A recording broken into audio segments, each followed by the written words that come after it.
लूका 5 उसका पढ़ेंगे जो वचन मैंने बोला 2 से। कि उसने झील के किनारे 2 नावें लगी हुई देखी और मछुए उन पर से उतरकर जाल धो रहे थे।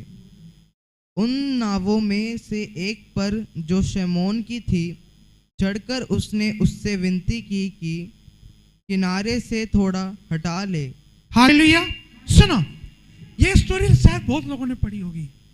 ये कौन है, किसकी बात चल रही है? पतरस की। यीशु मसीह नदी के किनारे, झील के किनारे प्रचार कर रहे हैं, लेकिन प्रचार करने के टाइम बहुत भीड़ हो गई। गौर से समझना, ये बहुत काम आएगा आपके। बहुत सारी भीड़ हो गई।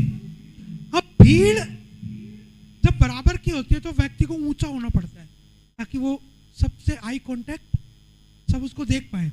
तो यीशु ने क्या चाहा, भीड़ उस पर चढ़ी जा रही थी, तो यीशु ने भीड़ से दूर होने के लिए, वहां कोई और जरिया नहीं था, वहां पे क्या दिखाई दिया उसको? नाव। और वो नाव किसकी थी? शमौन की। पहले वो शमौन था, बाद में पतरस हुआ। हालेलुया। पतरस का मतलब है चट्टान। और वो यीशु उस नाव पर चढ़ गया। जिस दिन आप यीशु को ग्रहण करते हो, यीशु आपकी जिंदगी में एंटर कर जाता है। बोलो आमीन। आपकी जिंदगी में तो आ गया है। ऐसे वो पतरस की नाव में आ गया, लेकिन पतरस क्या कर रहा था? वहां पर जाल साफ कर रहा था, धो रहा था। क्यों? क्योंकि वो रात में मछलियां पकड़ता था। पतरस क्या था?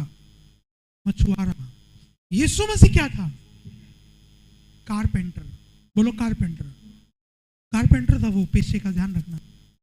कितने लोगों को नहीं मालूम ये बात? यीशु मसीह कारपेंटर था, ठीक है। वो लकड़ी का काम किया करता था उस जमाने में, क्योंकि उसके पिता यूसुफ भी कारपेंटर थे, तो वही काम वो किया करते थे, ठीक है। यीशु मसीह भी काम करते थे, वो आलसी नहीं थे। उनके घर में घर फैला नहीं रहता था, वो काम करते थे घर का। हालेलुया। वो पतरस की नाव पर चढ़े, तो पतरस क्योंकि मछुआरा था और वो रात भर मछली पकड़ता था, लेकिन उस रात उसको एक भी मछली नहीं मिली उस रात उसको। और वो दुखी था। सोचो, आप काम पर गए और आपको 1 रुपए का भी काम नहीं मिला, कैसा होगा? सोचो, आप काम पर गए और आपको 1 रुपए का भी काम नहीं मिला, कैसा फील होगा? अजीब लगेगा। अभी यीशु उसकी नाव पर चढ़ गया, वो रात भर नाव भी चला के आया था, खुद ही काम करने गया था, तो उसको काम भी नहीं मिला, निराश भी था। उसके घर में बच्चे भी इंतजार कर रहे थे, बीवी भी उसका वेट कर रही थी, वो दुखी भी था, उसको पैसे की जरूरत भी थी, कितनी सारी परिस्थितियां उसकी थी, फिर भी यीशु उसकी नाव में था। और यीशु ने उसको क्या बोला? थोड़ा दूर ले चल। क्या बोला उसको? आप जब प्रभु का काम करने निकलते हैं, प्रभु आपको बोलता है जा अपनी गाड़ी में, अपने घर में मेरी महिमा कर, तो आप बहाने मारते हो, मैं थका हुआ हूं। पतरस भी थका हुआ था, रात भर का नींद भी थी उसको, मेरे पास पैसा नहीं है, वो भी पैसे के लिए परेशान था। मैं टेंशन में हूं, मुझे किसी की किस्त देनी है, उसको भी पैसे की जरूरत थी। रात भर उसके हाथ में कुछ नहीं आया था। इतनी सारी बातें होने के बाद भी उसने क्या बोला? गहरे में ले चल। तो पतरस ने उसकी बात को माना।